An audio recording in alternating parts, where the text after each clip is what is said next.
Olá e bem-vindo a este vídeo. O meu nome é Tomás, eu sou o diretor de um grupo de empresas que fatura várias centenas de milhares de euros por ano e eu neste vídeo quero-te introduzir aos termos fundamentais da contabilidade. Este vídeo vai ser o primeiro, se calhar, numa sériezinha de vídeos que explicam como fazer balanços, como fazer demonstrações de resultados, assim, o geral da contabilidade. As coisas fundamentais para tu conseguires gerir a tua empresa e não só conseguires aumentar as tuas vendas e, neste caso, saber como gerir a tua empresa, mas também como medires o progresso da tua empresa e se teres KPIs, teres os indicadores de performance necessários para saberes se realmente as ações que tens feito na tua empresa te estão a ajudar a chegar mais perto dos teus objetivos ou se estás a fazer muito trabalho, mas no fim do dia a agulha não se está a mexer. Portanto, vamos então entrar aqui nos termos básicos. Estes são aqui os termos mais importantes, porque obviamente existem centenas, se não milhares, de termos de contabilidade. Agora, há sim 30 a 40 que eu acho que são os mais importantes e são os fundamentais que qualquer pessoa que queira abrir uma empresa ou que tenha uma empresa deve saber. Portanto, estes são assim os 30 a 40 termos que eu acho que vão ser os mais fundamentais na tua jornada como gestor e como empreendedor e empresário. Portanto, atenção já agora, é capaz de haver aqui alguns que eu não pus, porque isto obviamente eu espero que precise aqui o esforço, porque isto demorou bastante tempo a juntar estes dois, isto tive eu de me lembrar aqui de todos os termos que eu considero importantes, portanto se faltar aqui algum, põe nos comentários que eu irei esclarecer qual é que é, e também uma pesquisa rápida no Google vai dizer qual é que é o termo, mas vamos então entrar aqui nos mais importantes. E vamos começar aqui pela amortização. Ora, o que é a amortização? A amortização é essencialmente o valor que tu podes descontar de um ativo, o valor perdido de um ativo que tu podes descontar no final do ano, tipicamente com uma empresa. Ou seja, se tu tens uma empresa que comprou, por exemplo, um imóvel industrial, vamos dizer que compraste uma fábrica por 5 milhões de euros, então, e cada imóvel, cada ativo tem uma amortização diferente que tu podes fazer. Neste caso, a autoridade tributária que te diz qual é que é o valor que podes amortizar por ano de cada coisa que compras. Por exemplo, um computador, se não estou em erro, tu mal compras um computador, podes amortizar logo o valor total dele. Um imóvel comercial, por exemplo, uma fábrica, podes amortizar, se não estou em erro, 5% por ano. Isto já agora, eu não sou contabilista, eu sou aqui, pronto, sou um gestor da minha própria empresa, assim como tu provavelmente és. Portanto, isto aqui não são conselhos fiscais e eu não sou fiscalista nem nada do género, portanto, aconselhamento especialmente para decisões importantes não deverás fazer aqui com este vídeo. Isto aqui é só para te esclarecer aqui alguns termos e saberes aqui navegar melhor neste mundo da contabilidade. Portanto, a amortização então é, se eu tiver um imóvel que eu comprei por 400 euros e posso deduzir 5% por ano, então eu posso amortizar este valor. Então eu estou a dizer que o valor do imóvel desceu, o valor deste ativo desceu 5% e como estava no final do ano, amortizo este valor. E se eu tinha, por exemplo, 100 mil euros de lucro e tive 30 mil euros no meu imóvel que pude amortizar, então eu só vou pagar impostos sobre 70 mil euros. E isto então é a amortização. Ora, então o que é que depois as mais-valias e a apreciação? A apreciação, as mais-valias são o contrário da amortização. Mais-valia é o que usamos aqui em Portugal para descrever o que nos Estados Unidos é mais conhecido como ganhos capitais. E é então, se eu tenho um imóvel, por exemplo, esta fábrica, se em vez de descer de valor, subisse de valor e eu a vendesse por 550 mil euros, aliás, eu disse 5 milhões, portanto, por 6 milhões de euros, então eu agora ia ter de pagar mais-valias sobre 1 milhão de euros. Isto aplica-se, por exemplo, se comprares um carro desportivo de, sei lá, 200 mil euros e o vendes por 300 mil, ele apreciou em 100 mil euros e então vais ter de pagar aqui mais-valias sobre esses 100 mil euros. Ora, então, isto são a amortização, as mais-valias e a apreciação. Vamos então entrar no que é um ativo. Isto agora, eu não expliquei isto no início do vídeo, mas se tu reparares, todos estes termos estão organizados por ordem alfabética. Portanto, se tu quiseres saltar aqui para um termo que esteja mais à frente, por exemplo, se quiseres ir logo para a letra T, avanças aqui um bocadinho mais para o final deste vídeo e vais diretamente para esses termos. Mas vamos então continuar aqui e vamos entrar aqui, aliás, vamos continuar aqui na letra A e agora vamos para uma das minhas palavras preferidas na língua portuguesa. Esta palavra, ativo. O que é um ativo? Bem, um ativo, é assim, isto é um bocadinho redundante porque o ativo é a própria palavra, é assim um bocadinho dizer que uma batata é uma batata. Mas um ativo é um objeto tangível ou não tangível que mantém o seu valor e tipicamente também produz valor. Ou seja, um ativo é, por exemplo, um ativo intangível, é uma patente, é um direito de autor, é algo que tem valor e que nós até conseguimos colocar um valor nominal nele, conseguimos dizer que isto vale 50 mil euros, 100 mil euros, o que for, e que não perde valor e que não custa dinheiro para manter ou que custa uma quantia de dinheiro muito baixa face o valor real que esse ativo tem. E um ativo tangível, esse já é muito fácil. Um ativo tangível é, por exemplo, a tal fábrica que eu disse, compraste a fábrica por 5 milhões de euros, ela produz dinheiro, é um negócio, comprar uma empresa, as empresas são ativos, é comprar várias coisas, alguns casos agora eu não sei porque eu pensei na Bitcoin, portanto vamos dizer, a Bitcoin, como teoricamente aguenta ao seu favor, é um ativo, porque ela também não tem custos, não tens custos de manutenção, tens custos de manutenção muito baixos, portanto é um ativo, tudo o que aguenta ao seu valor e produz ainda mais valor é um ativo. E, por exemplo, existem aqui coisas que que isto é um tópico até muito pouco falado, existem certas instâncias onde ativos se tornam em passivos e passivos se tornam em ativos. Eu já vou explicar melhor depois o que é um passivo, que estamos aí por ordem, mas isto significa o quê? Significa que eu, por exemplo, posso comprar uma casa e estou a alugar esta casa. E enquanto eu alugo esta casa a outras pessoas, esta casa é um ativo, ela produz dinheiro e mantém o seu valor. Mas vamos dizer que depois eu quero ir viver para esta casa. De repente esta casa então já não é um ativo, tornou-se um passivo. Porque ela agora cria despesa e não produz dinheiro. Poderá manter o seu valor ou não, mas já está a custar mais do que produz. E então tornou-se um passivo. Geralmente, os ativos é que se tornam passivos e há poucas circunstâncias em que o passivo se torna um ativo. Mas eles podem se tornar, isto existe aqui um bocadinho uma linha, não é como se fosse binário, não é como se fosse direita e esquerda. Às vezes um ativo pode se tornar um passivo, às vezes um passivo pode se tornar um ativo, às vezes eles estão aqui numa linha um bocadinho obscura, mas como regra geral a distinção é bastante clara. Na maioria das situações é muito fácil identificar um ativo. Um ativo é algo que produz dinheiro e que mantém o seu valor de forma, às vezes até aprecia, ou pelo menos que se não aprecia, deprecia muito, muito devagar e produz muito mais valor do que deprecia.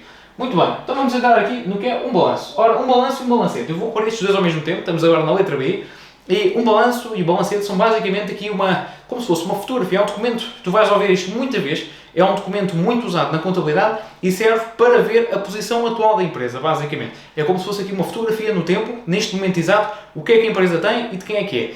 Ou seja, o balanço é mesmo isto, explicando aqui um bocadinho a Tomás, é o que é que há e de quem é que é. O balanço é mesmo isso. Portanto, temos aqui, por exemplo, as dívidas da empresa, temos aqui o capital que está na caixa da empresa, temos as contas cliente, temos as contas a fornecedores, já vou explicar o que é que estes termos todos querem dizer, mas basicamente o balanço, então, quando nós fazemos um balanço, e é importante, este vídeo não é, eu não vou explicar como é que se elabora um balanço, mas se eu vir aqui e se tiveres interesse em saber como é que se faz isso, põe aqui em baixo, que eu depois então farei um vídeo que até expliquei estes documentos, como é que se faz um balanço, uma demonstração de resultados, este tipo de coisa, mas agora, só aqui entrando no balanço, o balanço então é um documento que diz de quem é que é o quê. Portanto, tu se tiveres 30 mil euros na conta da empresa, à esquerda do balanço vai aparecer aqui este dinheiro, se tiveres aqui ativos tangíveis ou não tangíveis, vão aparecer aqui à esquerda, e depois à direita aparece quem é que pertence. E no final os valores são iguais. Tudo o que tens, tudo o que pertence a alguém. Porque todo o dinheiro que existe na empresa, todo o capital que existe, tem de pertencer a alguém. E o balanço então é um documento que nos diz onde é que nós temos. É um documento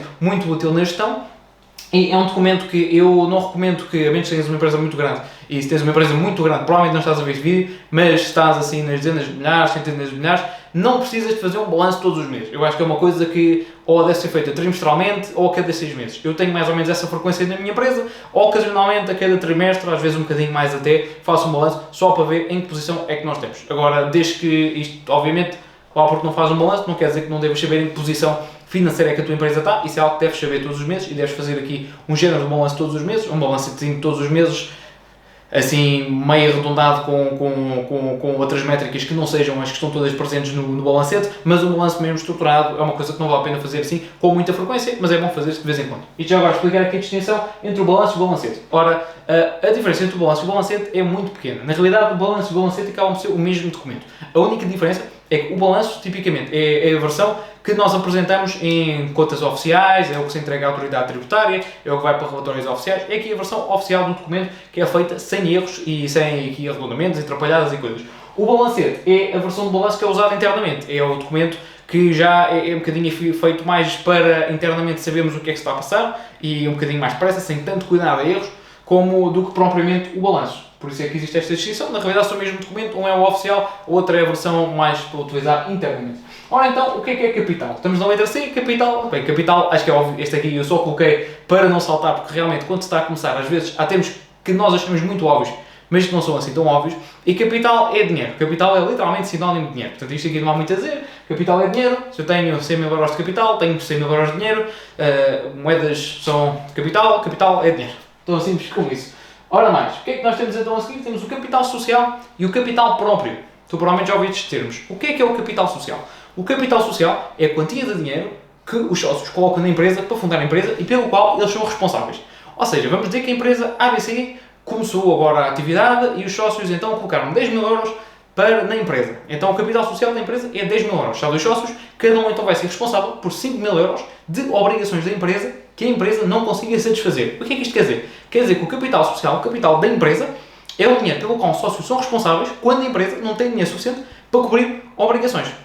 Ou seja, se a empresa ABC tinha, por exemplo, 100 mil euros na conta e contraiu uma dívida de 200 mil euros e agora tem de pagar e não consegue pagar, então se o capital social da empresa são 10 mil euros, apesar da empresa só ter 100 mil euros e estar a dever 200 mil, os sócios não vão ter de pagar 100 mil euros. Vão ter de pagar 5 mil cada um, porque cada um é responsável por 5 mil euros do capital. Porque o capital social era 10 mil euros e o valor que excede o valor que a empresa conseguiria pagar, então é um total de 10 mil euros.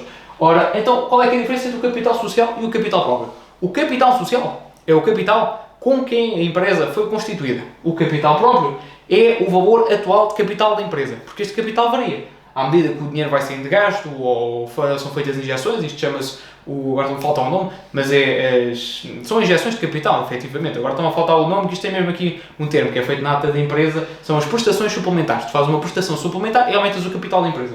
Então quer dizer que a empresa, apesar de ter um capital social de 10 mil euros, os sócios podem colocar mais capital, ou o sócio, pode só ser um sócio, como é natural. Eu, por exemplo, sou só um sócio aqui nas minhas empresas, a maioria, e quando eu fizer aqui uma colocação de capital, uma prestação suplementar, eu passo a ser responsável não pela quantia inicial, mas pela nova quantia total de capital que a empresa tem. Ok? Portanto, o capital social é o capital com que a empresa começou, o capital próprio é o capital total pelo qual, neste momento, no tempo, os sócios são responsáveis acima das obrigações da empresa. Ora, vamos então continuar para cash flow. Cash flow é capaz de ser também das palavras mais bonitas que estão aqui nesta gramática e neste texto. E o cash flow é simplesmente o dinheiro novo que entrou ou saiu da conta num certo período. Ou seja, explicando aqui de forma muito mais simples, se no início do mês 1 tínhamos 5 mil euros na conta e no final, no mês 2, tínhamos 7 mil euros na conta, então o nosso cash flow positivo foi 2 mil euros. Tivemos 2 mil euros de cash flow positivo. Pela mesma moeda, se no mês 1 tínhamos 5 mil euros e no mês 2 tínhamos 4 mil euros, então tivemos cash flow negativo de 1000 euros. Agora, qual é que é o termo mais importante ainda do cash flow? É o free cash flow, é o cash flow livre. Este é um termo que é pouco falado até em Portugal e é o termo mais importante. Isto aqui é a palavra mais bonita de todas aqui, apesar de ser duas, é a palavra mais bonita que está aqui neste quadro e é o termo talvez mais importante que existe na gestão de uma empresa. Na minha opinião, isto é a forma como eu gero a minha empresa e o cash flow livre é cash flow sem obrigações. Ok? Vamos então, isto é um termo mais complicado de compor, mas basicamente é, se eu tiver aqui este exemplo que eu disse inicialmente, temos aqui a empresa que tem 5 mil euros no mês 1, no mês 2 a empresa tem 7 mil euros. Então, o cash flow foi 2 mil euros positivos, mas vamos dizer que eu para conseguir receber estes 2 mil euros, tive de fazer uma viagem de negócios que me custou 1000 euros no total. E esta viagem ainda não foi faturada pela empresa, pela agência de viagens. E então, na realidade, apesar de eu ter mais 2 mil euros na conta do que tinha inicialmente, eu ganhei mais 1000 euros de obrigações. Então, o meu cash flow livre, apesar do meu cash flow ter sido 2 mil euros, o meu cash flow livre foi só 1000 euros. Ou seja, tivemos cash flow livre positivo. Isso é o mais importante de tudo. Não existe nada mais importante do que o cash flow livre. O cash flow livre é que é riqueza a sério, ok? Porque faturação e vendas são muito bonitas, mas no final do dia, a única coisa que importa é dinheiro que entrou sem obrigações de sair outra vez. Isso é o mais importante de tudo. E este é o número, esta é a métrica mais importante para tu medir na tua empresa. Eu aconselho todos os meses, vivamente, teres uma forma certeira e objetiva de medir qual é que foi o free cash flow, o cash flow livre da tua empresa. Porque se tu me dizes este número, vais conseguir geri-lo e vais conseguir maximizá-lo, porque vais ver o que é que está a funcionar e o que é que não está a funcionar na tua estratégia. Porque se tu metes vendas, tu podes estar a aumentar as tuas vendas, mas não estás a aumentar o dinheiro líquido que sai da empresa. O lucro líquido que sai da empresa. Versus medindo o cash flow livre. Quando tu medes o cash flow livre, sabes exatamente ao dia quanto dinheiro real é que se ganhou. Ok? Portanto, eu aconselho-te vivamente a valorizar muito o cash flow livre. Ora então, vamos continuar aqui para outro termo que é o EBITDA. EBITDA é uma versão aqui um bocadinho, um indicador que também é bastante útil, é melhor do que resultados líquidos, como regra geral, mas não muito melhor por um motivo, que é o EBITDA, isto dito aqui assim um bocadinho a Tomás, é o lucro que tiveste antes das trapalhadas contabilísticas. Ou seja, o EBITDA é Earnings Before Interest, Taxes, Depreciation and Amortization, ok? É ganhos antes de juros, impostos, depreciação e apreciação. Ou seja, isto é o dinheiro que antes de tu fazeres aqui esta trabalhada tudo contabilística, as amortizações e apreciações e essas coisas todas, é o dinheiro real que, teoricamente, entrou na conta sem obrigações. Agora, porquê é que eu sublinho tanto o free cash flow e digo que o free cash flow é melhor que o EBITDA? Porque a forma como eu acabei de dizer, então parece a mesma coisa. Mas não é. Porquê? Porque o EBITDA inclui, por exemplo, coisas como contas clientes, que é, tu fechas um contrato e o contrato diz que o cliente vai pagar 30 mil euros, mas o dinheiro ainda não entrou na conta. A minha filosofia é que o dinheiro não existe e não aconteceu nada até o dinheiro entrar na conta. Portanto, o EBITDA diz-te, se fechares este contrato, o EBITDA diz que ganhaste 30 mil euros, tens 30 mil euros de EBITDA positivo, o Free Cash Flow diz que não ganhaste nada, ok? O Free Cash Flow é que tem razão, porque se o dinheiro não está na conta, ainda não aconteceu nada.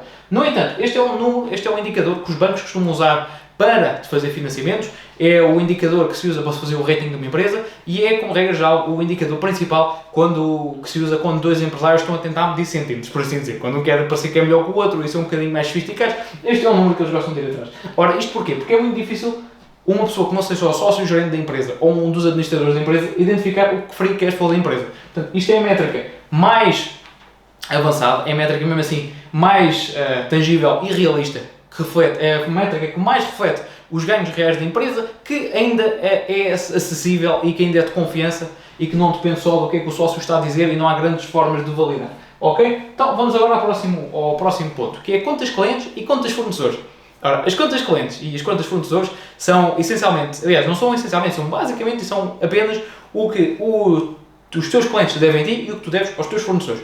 Portanto, as contas clientes são o que os teus clientes te devem a ti e, portanto, se os teus clientes têm dívidas para contigo, são o valor das tuas contas clientes. Se tu vendes uma caneta por 10 euros e o João diz que só te paga na sexta-feira, tu, enquanto ele não pagar, tens uma conta cliente, eu acho que disse que vendeu a cliente de caneta por 10 euros, portanto, tens uma conta cliente de 10 euros. Ora, se tiveres 100 pessoas a deverem 10 euros, então tens uma conta cliente atual de 1000 euros. Ok? Pela mesma moeda, se deves 100 euros ao homem da eletricidade e ainda não lhe pagaste, então as tuas contas a fornecedores são no valor de 100 euros. E quanto mais dinheiro deves, maiores são as tuas contas a fornecedores. Isto são dois números que há muita gente que aqui em Portugal gosta de falar de, como é que se diz? Isto é termos de gente que quer ser gestora, mas que muitas vezes depois não percebe como é que o mundo real funciona, que é fazer a gestão de caixas. Gestão de caixas, agora, caixa é um termo que eu acho que não está aqui, não está, mas caixa significa conta bancária, basicamente. E há quem tente fazer gestão de caixa por pagar o mais tarde possível aos fornecedores e tentar ser assim meio trapalhão com as contas clientes para parecer que tem mais rendimentos do que tem. Eu acho que isso é uma ideia terrível. Tentar fazer aqui gestão de caixa com pagar tarde aos fornecedores e fazer atrapalhadas é uma receita para o desastre por uma razão muito simples, que é, se tu não pagas logo ao fornecedor, tens a obrigação da mesma, só estás lá a adiar o inevitável e estás a baixar a qualidade do teu serviço, porque o teu fornecedor, cada vez que vê que tu lhe pagas tarde, vai ter mais probabilidade de tratar melhor a pessoa que lhe paga a tempo do que a ti. E tu não ganhas nada com tentar deferir esses pagamentos sem ser prejudicar uma relação com uma pessoa que está lá para te ajudar. Com os teus fornecedores no fim do dia, quando temos fornecedores que gostam mesmo de nós, eles são quase aqui os nossos cavaleiros que lutam por nós em situações difíceis.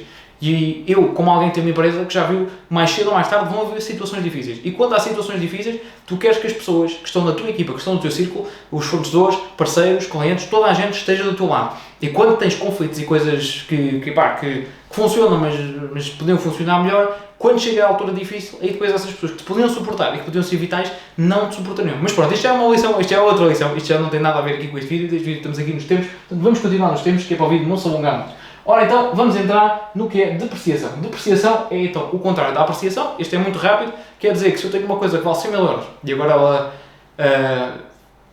vale 80 mil euros, então houve aqui uma depreciação no valor de 20 mil euros. Portanto, é o valor que um ativo perde, é a depreciação. Um ativo ou um passivo. O passivo também é uma coisa que deprecia super rápido. Por exemplo, eu compro um carro novo, passado 5 anos, comprei o carro por 100 mil euros, passado 5 mil euros, ele vale 50 mil euros, então houve aqui uma depreciação de 50 mil euros e eu então posso amortizar este valor, que é para não pagar impostos sobre este valor, num valor igual ao rendimento que seria tributado, porque foi lucro. Aqui eu posso então pegar nestes 50 mil euros e dizer, não vou pagar nestes 200 mil euros, por exemplo, que eu tenho de lucro este ano, só vou pagar impostos sobre 150 mil, porque há aqui 150 mil que eu amortizei do valor que foi depreciado do meu carro. Ok, continuando então, vamos aqui à demonstração de resultados. Demonstração de resultados é mais um documento muito útil, é um documento contabilístico que nos diz basicamente qual é que foi os resultados que tivemos num certo período. Agora, o que é que eu gosto mais ainda do que a demonstração de resultados é a demonstração de fluxo de caixa.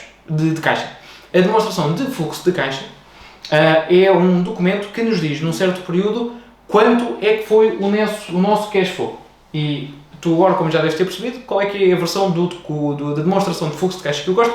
É a demonstração de fluxo de caixa livre. Ou seja, tu no final do mês, era o que eu estava a dizer, deves sempre fazer. Não, é assim, obviamente a demonstração de resultados também é bom, a demonstração de resultados é ver qual é que foi o lucro contabilístico da empresa, é ver quanto é que foi o lucro que tivemos, apesar de que este dinheiro pode ainda não estar na conta. Se estás num negócio como, por exemplo, seguros, como banca, esse tipo de negócios são negócios que tipicamente trabalham com muito dinheiro no futuro. Então tu tens de te orientar por demonstrações de resultados, porque o cash flow da empresa raramente reflete as ações de hoje, o cash flow da empresa normalmente reflete as ações que foram feitas há um ano atrás. Então, nesse tipo de negócios, que são negócios muito particulares, faz sentido o documento mais importante e mais útil ser a demonstração de resultados. Mas para a maioria dos negócios, especialmente pequenos negócios, pequenas empresas, tudo o que fatura menos que 10 milhões de euros por ano, depende muito mais e deve fazer muito mais e focar-se muito mais nas demonstrações de fluxo de caixa líquido. Líquido nada, livre, ok? Porque esse dinheiro medido mês a mês, vai-te dizer, então, tu vais conseguir ver, quando fazes uma demonstração de fluxo de caixa com frequência, de onde é que está a vir os resultados que estão a causar este aumento ou a diminuição dos lucros da tua empresa. Portanto, isto é um documento, basicamente, diz, este é o dia 1 de março, este é o dia 1 de abril, quanto cash flow livre é que houve neste período. E é tão simples como isso. Obviamente, tu depois é que no Excel, onde fizeres os relatórios, podes usar aplicações. Existem aplicações espetaculares que, americanas, que por valores muito baixos, pões lá os dados e aquilo calcula-te tudo automaticamente e mostra-te um monte até de estatísticas e de quadros e de gráficos circulares e tudo mais por ali além. Portanto, essa é uma forma que tens aplicações, podes fazer por Excel. No fim do dia, o mais importante é teres os KPIs, teres as coisas todas que precisas organizadas numa folhinha da tua empresa no final do mês, para poder medir qual é que está a ser o cash flow mês a mês e ano a ano livre da tua empresa. Porque assim sabes se estás a crescer ou não, sabes o que é que está a fazer crescer e sabes como é que podes crescer e o que é que tens feito correto. Ora, vamos então continuar. Depois da demonstração de fluxo de caixa livre, tens os diferimentos. Ora, diferimentos também são uma coisa espetacular. Os diferimentos são nada mais, nada menos do que tu, entre aspas, dares um pontapé num problema e o atirares um bocadinho mais para a frente. É como se diz em inglês, é dar um pontapé na lata e empurrá-la mais para a frente. Ora, o que é que isto significa? Significa que tu tens, por exemplo, este ano vais pagar impostos sobre 400 mil euros de lucro que tiveste. O que é que tu fazes? Tu fazes um diferimento. Tu diferes este dinheiro ou através de, por exemplo, dizeres que estas faturas que emitiste este ano eram para fazer um serviço que só vai ser prestado para o ano, é por exemplo, criar novas despesas agora este ano, por exemplo, comprar as coisas que sabes que vais ter de comprar, que é para não pagar já os impostos este ano. É muito simples, são diferentes, é diferir o problema. Às vezes podes fazer através da amortização, podes fazer através da precisação. Agora, uma coisa que é muito importante ter em conta, e eu gosto de sublinhar isto, porque é muito importante percebermos que diferir um problema não vai eliminar um problema. E, portanto, diferimento de impostos não é eliminação de impostos, ok? Portanto, se tu gastas dinheiro para diferir impostos, isso aí já não é muito inteligente. Se tu estás a perder dinheiro para diferir impostos e para pagar menos impostos, temos aqui um problema. E eu vou explicar o que queres melhor com isto. Porque existem, por exemplo, aqui uma coisa que se gosta muito de dizer em Portugal, especialmente os bancos, é que os juros são dedutíveis, são uma despesa dedutível. É verdade, mas se tu fazes um financiamento só para deduzir os juros, pensa comigo. Então tens aqui 100 mil euros e tiveste 100 mil euros de lucros e vais fazer aqui um financiamento que tem vais fazer, eu nem vou pegar ali no financiamento, vamos pegar num leasing. Eu até tenho aqui o que é um leasing, já entro nisso, mas vais fazer um leasing no valor de 100 mil euros, que é para não pagares impostos sobre estes 100 mil euros de lucros que tiveste. Isso tudo faz sentido até um certo ponto, que é, se tu pagas à empresa de leasing 100 mil euros, tu ficas com 0 euros. Se tu tens 100 mil euros de lucro e pagas 21% de IRC sobre esse dinheiro, tu vais ficar com 79 mil euros. Sim, pagaste 21 mil euros, isso é muito chato. Mas se tu entregas o dinheiro todo a uma empresa para reduzir os teus impostos, ficas sem dinheiro. Portanto, não vale a pena criar despesas e inventar despesas para não pagar impostos. Isso é basicamente o que eu quero transmitir aqui. Nem entra bem aqui, isto já nem é bem diferimento. Isto aqui já é mais tentar não pagar impostos criando despesas. Eu acho que é uma ideia terrível quando a despesa não é uma coisa que vamos ter de fazer de certeza. Portanto, se tens de comprar folhas para a impressora, se tens de comprar cadeiras e mesas novas, se tens de comprar, seja o que for, garrafões, o que for, computadores novos, e vais ter mesmo de os comprar, aí é uma coisa que faz todo o sentido comprar antecipadamente, que é para poderes diferir os pagamentos dos impostos para o próximo ano. Agora, quando estás a criar despesa só para não pagar o imposto, isso não tem lógica nenhuma, porque vais acabar a perder o 100% daquele valor que vais gastar nessa compra que é desnecessária, versus pagar 21% e ficar com 80% do 79%, neste caso, por cento, do dinheiro que ficarias se não tivesse de pagar impostos. Pronto. Mas é isso. Então, diferimentos é basicamente atirar para o futuro um pagamento ou uma despesa através de alguns destes mecanismos contabilísticos que temos disponíveis a nosso favor. Ora, o que é que nós temos mais? Depois temos aqui o delta. O que é o delta? O delta é um termo usado muito no mundo bancário, é um termo que basicamente descreve a discrepância entre o valor numerário e o valor intrínseco de um ativo, de uma compra, do que for. Ora, o que é que eu quero dizer com isto? Já não temos assim um bocadinho mais nefados, mas basicamente quer dizer que é a diferença entre o valor real e o preço atual de uma coisa. Portanto, se eu compro uma maçã por 5€ e vendo por 8, o meu delta foram 3€. Ok? É tão simples como isso.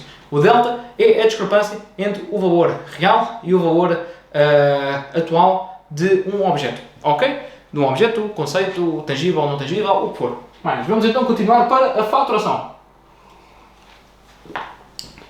Ora, a faturação é o quê? Faturação de forma muito simples, eu acho que quase toda a gente deve saber o que é faturação, mas como eu, houve uma altura da minha vida que não sabia, vou explicar também neste vídeo. Portanto, a faturação é as vendas. O total de vendas que tens é igual à tua faturação. Faturação são as vendas de uma empresa.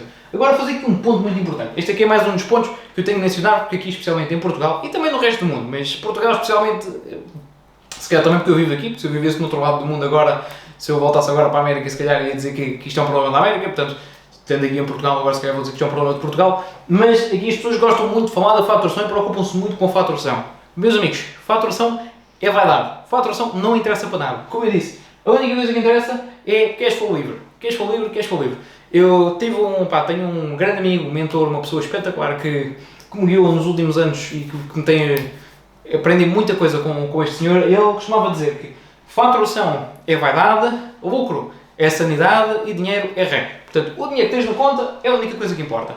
O lucro realmente é útil e o lucro indica que estás a fazer as coisas bem, porque tipicamente quanto mais lucro contabilístico tens, mais dinheiro vai aparecer na conta. Agora, faturação é uma coisa que importa muito pouco, porque a faturação, tu podes ter 100 milhões de euros, e atenção, não importa muito pouco, eu também não quero dizer que importa muito pouco, a faturação é importante, a faturação importa, mas a faturação importa e a faturação é um indicador que deve estar atento, assumindo que tens boas margens e que estás com um volume de negócio que permite que as tuas margens não sejam esmagadas por aumentar muito a faturação. Nem digo aqui um volume de negócio, eu digo mais aqui uma eficácia da tua operação. Porque aumentar a faturação sem e reduzir as margens vai dar o mesmo. Se tu tens uma empresa que fatura 20 milhões de euros por ano, mas só levas 100 mil euros para casa, então alguma coisa está a fazer muito mal. E tens aqui, atenção, também não vou dizer que alguma coisa está a fazer muito mal, porque para levar 100 mil euros para casa tens de estar a fazer meia dúzia de coisas bem. Mas podias estar a fazer muito melhor, ou então pelo menos podias estar a ter muito menos complexidade. Porque é muito mais fácil, isto é de experiência própria, é muito mais fácil gerir um negócio de 300 mil euros e levar 100 mil euros para casa do que gerir um negócio de 3 milhões de euros e levar 100 mil euros para casa. Porque o segundo envolve muito mais complexidade, envolve muito mais relações, muito mais transações e no final do dia a recompensa é a mesma. Ok? Portanto, foca-te sempre em dinheiro, foca-te sempre em lucro real e não em faturação, porque a faturação é vaidade. Ora, não descurando que se tens boas margens, então realmente aqui queres aumentar a top line. A top line continua a ser muito importante, simplesmente não há mais importante aqui dos indicadores de crescimento e sucesso e valor de uma empresa. Na minha humilde opinião, pelo menos. Como eu disse, não sou contabilista, mas sei uma coisa ou duas de crescer empresas. Ora mais, vamos então aqui aos juros. Juros, spread, TAE. O que é que então é a taxa anual efetiva? O que é o spread? O que é que são os juros? Muito simples. É o dinheiro que tu pagas para te emprestar dinheiro. Ou seja, se tu pedes 100 mil euros emprestados e o banco te diz, olha, para ficares com estes 100 mil euros, então todos os anos que tens estes 100 mil euros, tens de pagar 5 mil euros adicionais. Então, 100 mil euros, 5 mil euros são 5% de 100 mil euros, portanto, o teu TAE, o teu spread, os teus juros, são 5%. Isto é um termo também que eu acho que quase toda a gente sabe o que é que significa, por isso é que eu até pus aqui os três listados que é para ser intuitivo, mas basicamente então é o custo de tu teres dinheiro emprestado, ou o custo que tu cobras para emprestares o teu dinheiro. Ora, muito bem, depois temos aqui o líquido. O líquido, obviamente toda a gente sabe o que é líquido. O líquido é o que está neste copo, é um líquido. Mas aplicado à contabilidade, líquido costuma significar que é o valor depois de passar por todos os passos do processo. Ou seja, por exemplo, numa venda, se eu tenho uma loja que vende cadeiras, qual é que é o meu resultado líquido? O meu resultado líquido não é só o preço que eu tenho de fazer e vender cadeira, é o resultado que eu tenho depois de pagar a luz, depois de pagar a contabilidade, depois de pagar as pessoas que eu tenho no back-office no meu escritório, depois de pagar as despesas todas operacionais que a empresa tem, associadas também ao software, os e-mails, o que for, o nosso site. O líquido é o que está no final de tudo, ok? Não há aqui uma forma muito mais simples de o descrever. Temos o bruto, temos o líquido. Portanto, o bruto é, antes de se lapidar aqui, antes de se compor aqui os custos adicionais que existem, líquido é o valor que sobra no final, depois das contas todas feitas. Ok? Ora, muito bem. Então vamos já aqui entender aqui para o leasing. O leasing é o quê? O leasing é o híbrido entre uma... não é bem nem um arrendar, nem é comprar. Ora, o leasing é o híbrido aqui dos dois. Tipicamente o leasing é então uma compra que se faz numa modalidade como se fosse o pagamento de renda. Portanto, tu se vais comprar um leasing, eu não quero usar aqui o carro nem a casa, que esses são os mais comuns, mas vou-te dar aqui só para ser um exemplo mais transversal. Queres comprar, por exemplo, uma mesa de 4.000 euros. Por alguma razão gostas mesmo de uma mesa de 4.000 euros. Mas não tens neste momento 4.000 euros disponíveis e a loja de mobília também sabe que as pessoas não gastam 4.000 euros de uma vez numa mesa. Então a loja de mobília vem ter contigo e diz-te assim, olha, se nos pagares 200 euros por mês durante 20 meses, no último mês ficas com a mobília. Portanto, na realidade não pagas tudo de uma vez. Se não pagares, a mobília volta para nós, porque tu no leasing não és o proprietário do item, no leasing tu estás a alugar o item e depois de pagares o valor total pedido pelo item, aí normalmente pagas um valor que é o... chamam-lhe o residual é basicamente aqui, é como se fosse uma prestação extra um bocadinho maior, por exemplo 5%, 10% do valor, neste caso se fosse da secretária era aqui 10% do valor dela no final e depois passa para ti. Portanto no final tens a opção, aqui o residual tipicamente faz, que é para a pessoa no final depois ter a opção de será que eu quero pagar o extrazinho e ficar com o objeto, ou será que eu trato isto como se tivesse ido um aluguer e siga o meu caminho e não fico com o item. Portanto tipicamente o leasing é feito a prazos mais compridos, não se faz como alugar um corte-relvas durante 2 meses, por exemplo. Isto é, tipicamente também não se aluga uma coisa de 2 meses, mas o leasing costuma ser a períodos mais compridos e costuma ser feito depois, aliás não costuma, no final depois tens aqui o pagamento final e pagas o residual e ficas com o objeto. Portanto, tal como na renda, tu não és o dono do que estás a alugar, mas tal como na compra, no final de fazer os pagamentos todos, ficas o proprietário legítimo então desse item, desse objeto. Ora, continuando então, depois de o leasing, temos a margem. Margem também é mais algo, é outro termo bastante útil e a margem é basicamente aqui qual é que é o dinheiro real que nós estamos a ganhar sobre um valor de venda. Portanto, margem também é um termo comum, acho que é muito comum e que é bastante intuitivo. Portanto, se eu tenho um computador de 1.000 euros e eu gasto 400 euros para o fazer, portanto eu vendo o meu computador por 1.000 euros e gasto 400 euros para o fazer, então a minha margem bruta, e aqui está aquela coisa que eu estava a falar do líquido bruto, a minha margem bruta são 600 euros. Agora, cada vez que eu vendo um computador, eu também tenho aqui uma equipa que tem de pôr as coisas no CTT, tem de tratar depois da compliance dos computadores, tem de os enviar aos clientes, tem de lhes explicar, às vezes, em alguns deles, como é que se usa o computador, tem de se receber de volta os que têm algum defeito, e então é por isso que a minha margem líquida, apesar da margem bruta ser cerca de 40%, e eu peço desculpa, eu estou aqui a enganar-me algumas vezes, mas é assim, isto é o vídeo que está a ser gravado neste momento, estou para aí meia-noite, 1 da manhã, eu estou aqui no escritório, estou aqui desde as 6 da manhã, portanto eu espero e peço-te que aguentes aqui um bocadinho comigo aqui estas confusões, estas atrapalhadas que eu faço, porque eu quero mesmo lançar um vídeo todas as semanas, estou a fazer aqui um esforço para isso, mas as ideias já não fluem tão bem como poderiam estar a fluir, mas basicamente então o que eu estou a dizer da margem é que tu tens a margem bruta e a margem líquida. Margem bruta é o valor depois das despesas de produção, margem líquida é o valor que ganhas depois das coisas todas pagas. Ou seja, quando tu recebes o pagamento depois de todas as despesas pagas, a tua margem líquida será igual ao free cash flow positivo que acabou de entrar na tua conta bancária. Ok? Portanto, então vamos aqui continuar para o próximo. E o próximo é as notas de crédito. Ora, a nota de crédito também é um documento muito simples e a nota de crédito é o contrário de uma fatura. A nota de crédito, quando tu fazes uma venda, emites uma nota de crédito, quando tu fazes um reembolso, emites uma... Não, desculpa, isto é o que eu estou a dizer, já são muitas horas. Ora, quando tu fazes uma venda, emites uma fatura, quando tu emites um reembolso, fazes uma nota de crédito. Portanto, é mais uma coisa muito simples, muito intuitiva, portanto, se a tua fatura são 100.000 euros, tu emitiste faturas no valor de 100.000 euros, fizeste 100.000 euros em vendas, se fizeste um reembolso no valor de 1.000 euros, então é como se fosse aqui uma contrafatura, esta nota de crédito, então a tua faturação passou a ser 99.000 euros, ok? O valor da tua faturação diminui sempre proporcionalmente ao valor de notas de crédito que emites, porque é como se fosse desfazer uma venda. Portanto, nota de crédito é reembolso, venda é faturação. Muito bem, então, obrigações. Obrigações também é mais um termo bastante óbvio, acho que toda a gente sabe aqui o que são as obrigações. Ora, quando és uma criança, tens a obrigação de fazer a cama. Quando és um adulto com uma empresa, tens a obrigação de satisfazer as tuas dívidas com o banco, de pagar aos funcionários, de pagar ao Estado, de pagar a Segurança Social, essas coisas todas. Portanto, as obrigações são todas as despesas pela qual a tua empresa assinou como responsável e em alguns casos também como tu. Existe aqui um termo que eu por acaso não pus neste vídeo, que é o aval. Portanto, quando tu dás o teu aval pessoal sobre uma dívida, não só a tua empresa tem de cumprir esta obrigação, mas tu também tens. Portanto, se tu compras a tal fábrica de 5 milhões de euros e o banco te diz, não, mas espera aí, tu também tens de assinar aqui esta dívida, tens de dar o teu aval pessoal, então não só a empresa é responsável por esta dívida, mas apesar do teu capital social não ser igual ao valor que está em dívida, tu tornas-te responsável por esse valor em dívida também e passa a ser uma obrigação tua, porque tu subscreveste esta dívida pessoalmente. Portanto, obrigações, daqui é bastante óbvio, são os valores pelo qual tu e a tua empresa são responsáveis por satisfazer.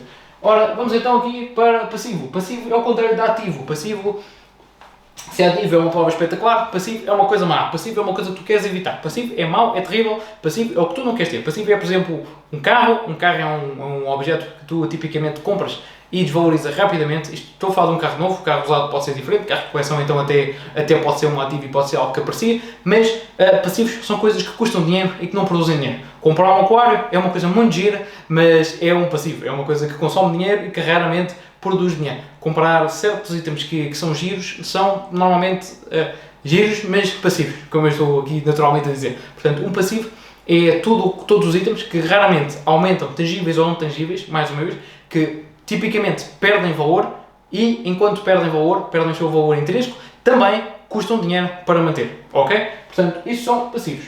Ora, vamos então ver o que é património líquido. Património líquido, este também é um termo espetacular, e o património líquido basicamente é o sinónimo em português de net worth, e é quanto dinheiro é que tu vales ou quanto dinheiro é que uma empresa vale. Portanto, o património líquido de uma empresa é o valor que sobraria no final do dia se tu liquidasses tudo. Liquidar, já agora não está aqui este termo, mas liquidar significa vender tudo, basicamente. Portanto, se tu tens uma empresa que tem 1 milhão de euros no banco, deve 5 milhões de euros da fábrica de jogos que comprou e não tem mais nada, então esta empresa, o património líquido dela são 4 milhões de euros negativos.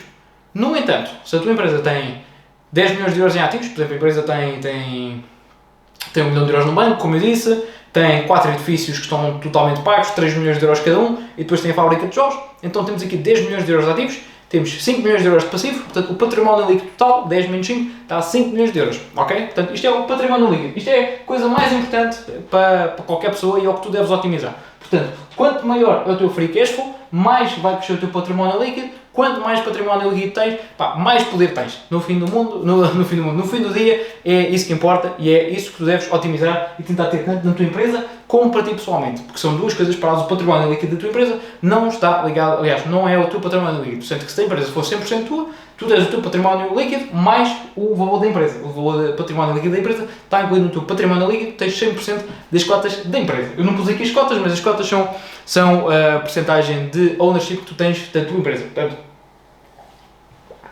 se uma empresa tem 100 cotas, então se o João tem 20 cotas e eu tenho 80, então eu tenho 80% da empresa e ele tem 20%. Portanto, isso são as cotas, isso também é mais uma coisa que costuma ser muito óbvia, mas que já agora explico. Ora então, o que é um portfólio? Portfólio tipicamente refere-se ao conjunto de investimentos que uma pessoa tem na sua carteira de investimentos. Ou seja, se eu, por exemplo, tenho... Portfólio pode ser outras coisas, muitas das palavras são sinónimos com outras palavras no dia a dia, mas no mundo financeiro e no mundo aqui da gestão e das empresas, um portfólio tipicamente é composto, por exemplo, um portfólio de ações é um conjunto de ações, como diz o próprio nome. Um portfólio imobiliário é, por exemplo, um conjunto de prédios que a pessoa tem, ou um conjunto de imóveis não comerciais ou comerciais. Um portfólio até pode ser, por exemplo, um portfólio de empresas de energia, um portfólio de cotas em empresas de energia, por exemplo. Portanto, o portfólio é normalmente um conjunto de ativos. O portfólio pode ser uma coisa muito específica, como eu disse, um portfólio de energético, ou pode ser uma coisa muito abrangente, como o meu portfólio empresarial, que pode incluir tudo, desde ações até imobiliário. Portanto, o portfólio é basicamente aqui o teu conjunto de ativos. Atenção, agora, conjunto de ativos que tem específico, é uma coisa que tu queres, não é o teu património, ok? O teu património são todos, é a junção de tudo o que tu tens, obrigações e não obrigações.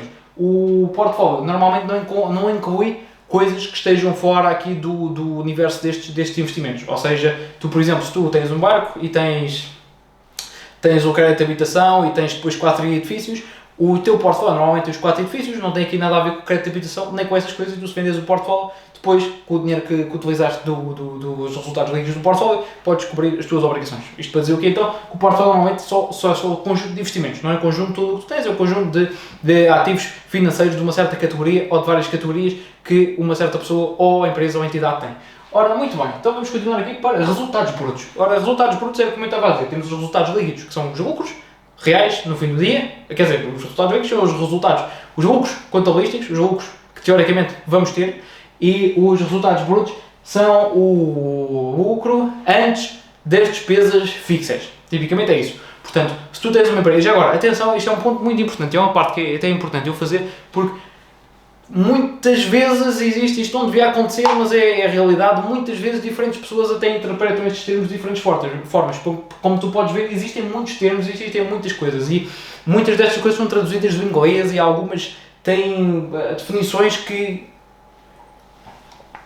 podem ter definições diferentes a certas áreas. Por exemplo, às vezes imobiliário e gestão têm termos que são iguais, mas que imobiliário significa uma coisa e em gestão significa outra. Por isso é que eu digo que para decisões importantes é muito importante tu consultares a tua equipa financeira e legal, teres um profissional, um técnico oficial de contas, quem consultas e quem faz estas perguntas para decisões que sejam importantes na tua empresa e na tua constituição da tua empresa, se ainda não tiveres uma empresa.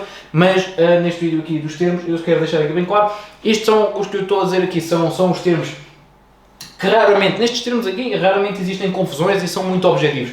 Mas em algumas situações tu podes ouvir termos destes e eu próprio posso estar aqui a dizer um termo que tu já ouviste com um contexto um bocadinho diferente, porque em diversas áreas podes às vezes alterar um bocadinho o contexto. E às vezes tens aqui também ouvir a indústria em que estás, porque a indústria em que estás pode ter uma linguagem diferente de outras indústrias, ok?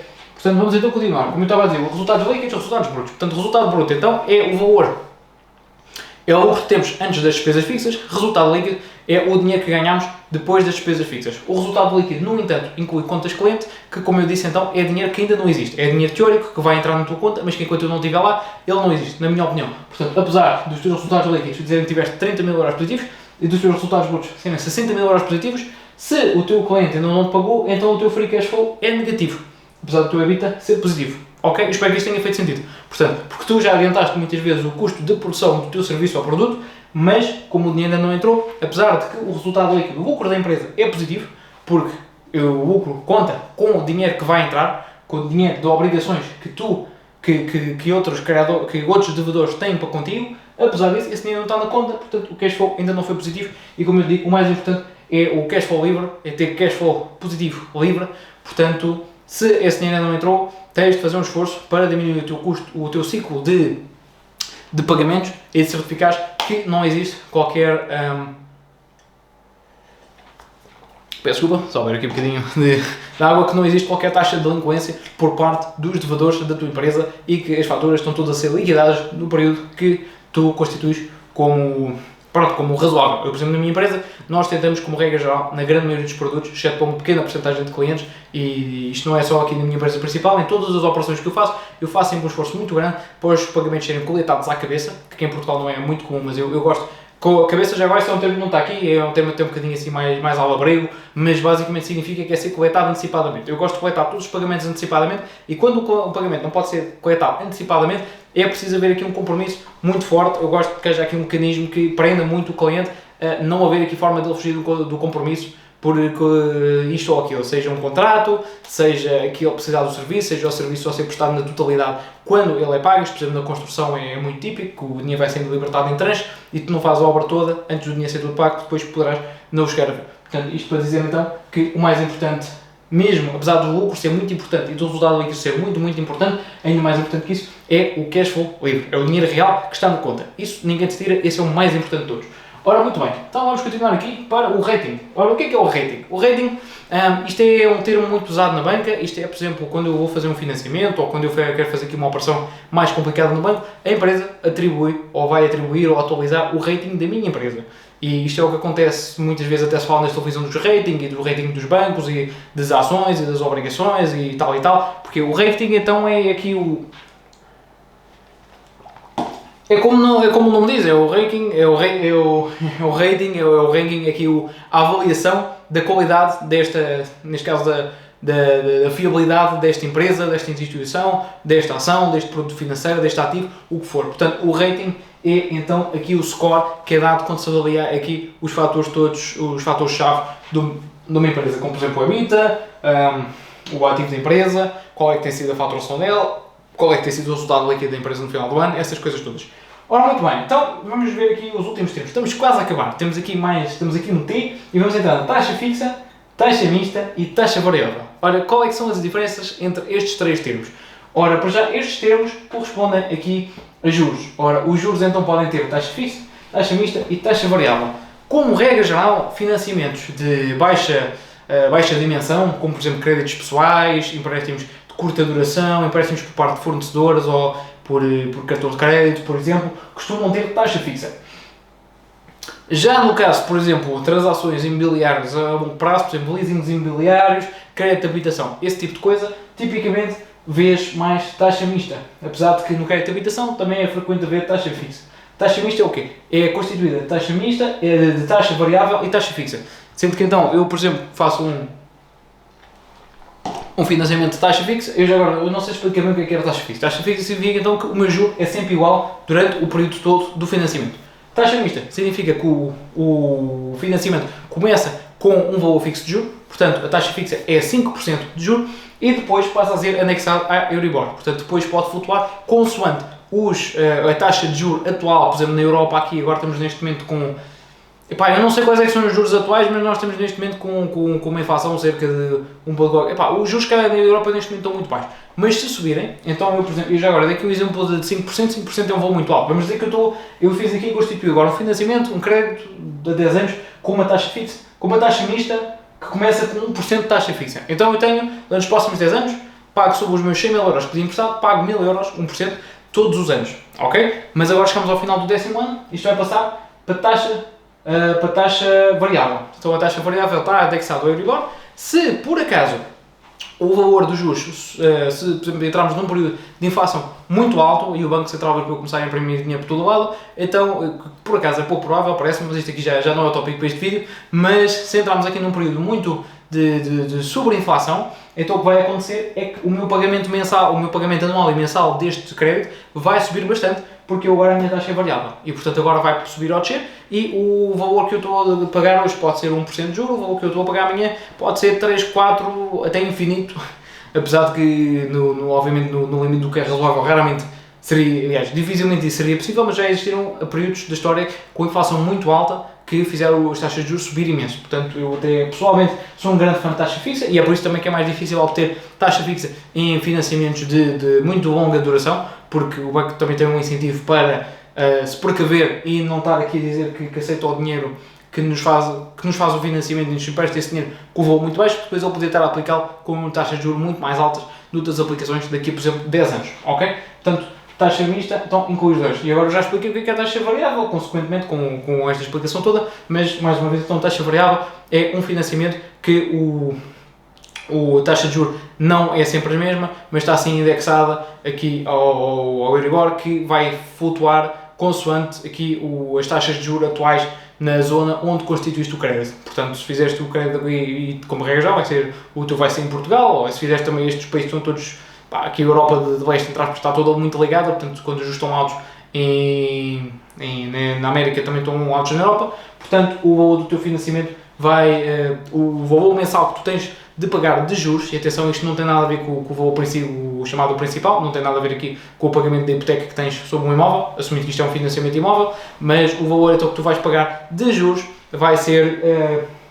variar consoante a condição económica atual. Versus com a taxa fixa, que é sempre o mesmo, faça chuva ou faça sol.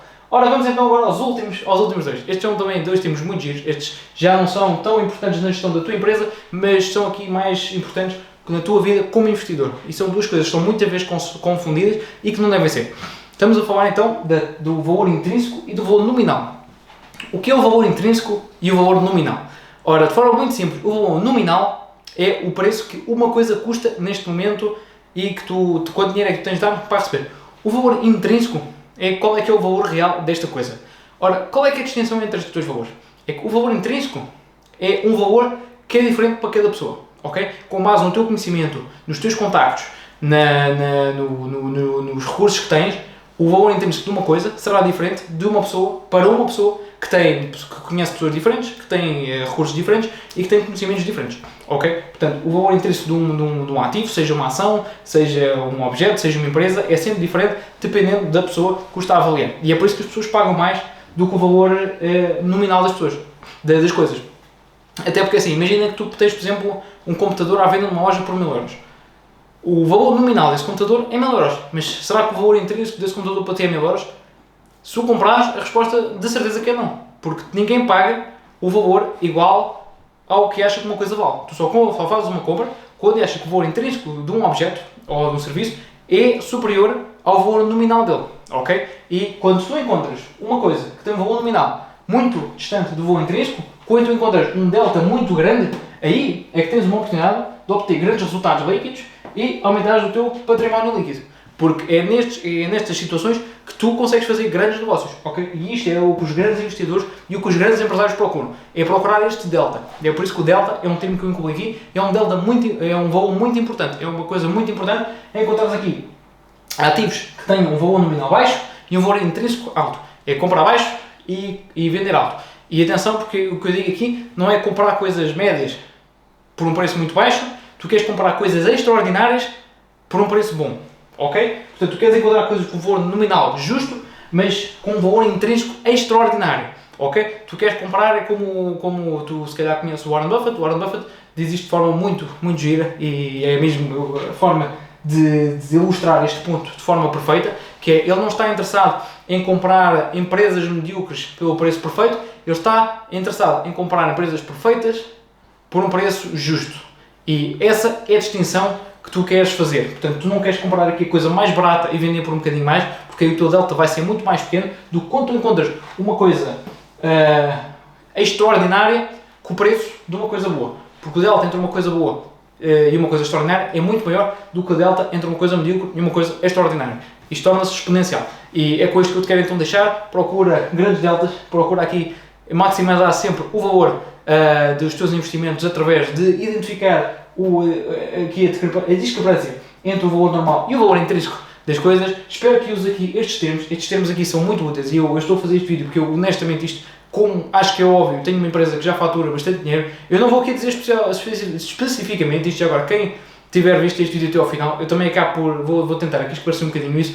Eu, à medida que tenho visto estes vídeos, eu não quero que estes vídeos estejam muito ligados e vão diretamente aqui à minha empresa, depois uma coisa começa a ligar à outra. Portanto, eu quero que estes vídeos sejam aqui uma coisa que acaba por ser separada e, portanto, eu não vou entrar aqui especificamente no que é que a minha empresa faz mesmo e quantos funcionários é que temos e quanto é que ganhamos e quanto é que perdemos por mês, seja o que for. É assim, eu dou-te aqui a minha palavra, eu não tenho aqui também grandes razões para não ser verdadeiro contigo. Isto é uma coisa que eu faço mesmo para tentar ajudar e, portanto, eu estou aqui a tentar fazer estes vídeos aqui de forma mais útil possível. Isto são tudo termos e coisas que eu gostava que alguém me tivesse explicado no início, porque quando eu estava a começar o meu negócio, chegaram uma vez a falar comigo sobre faturação e eu, quando comecei, não sabia o que é faturação. Foi por isso que eu integrei isto aqui. E, obviamente, quando nascemos, como somos bebés, não sabemos nada. Ninguém nasce empresário, ninguém nasce com sucesso, toda a gente nasce um bebê. E, portanto, temos de aprender. Eu espero que este vídeo seja útil para tu aprender estas coisas. Isto são coisas que, tipicamente, quando tu pagas a um consultor, pagas muito mais do que, aliás, pagas bem, versus aprender aqui com o Tomás, que está aqui de bom grado a tentar explicar-te estas coisas. Eu espero que esta explicação tenha sido esclarecedora para ti. Se surgirem aqui algumas dúvidas, algum termo que não esteja aqui, que tu quisesses ver coberto, se existir, aliás, algum termo que, mais uma vez, como eu disse, muitas horas, mas se houver algum termo que não esteja aqui, que tu gostavas de ver coberto, deixa aqui nos comentários. Eu espero que tenhas gostado deste vídeo. Se gostaste, deixa um like, subscreve o canal se achares este tipo de conteúdo útil. Muito obrigado e desejo-te bons negócios e muito sucesso. Obrigado.